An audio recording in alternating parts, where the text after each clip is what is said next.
Piliin mo ang Pilipinas, yan ang sabi nila. Kahit ang totoo, hirap kaming intindihin ka. Kasi habang tumatagal ay palala ng palala lang. Bakit mas lalo mo pa kaming pinapahirapan? Mahal kita Pinas, hindi na yan mawawala. Pero hindi ko maiwasang mag-isip ng masama. Bakit kamo? Kasi parang wala nang pagbabago. Napakarami pa rin di mabigyan ng trabaho. Kasi dito, pag nag-apply ka kahit tagalines, kailangan daw ay meron kang 3 taong experience. Isipin mo kahit unang trabaho mo pa lang, hahanapan ka na agad nila ng karanasan. Ganyan dito sa Pinas, yung sistema kakaiba. Kukuha ka ng ID, dapat may ID ka pang iba. Anong ipapakita mo? Wala ka nga kahit isa. Pero kahit na ganyan ka Pinas, pipiliin pa rin kita. Piliin mo ang Pilipinas, yan ang sabi nila.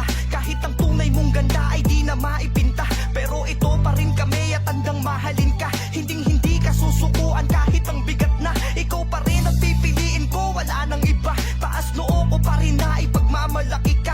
Kahit hirap kang unawain, pipiliin kita.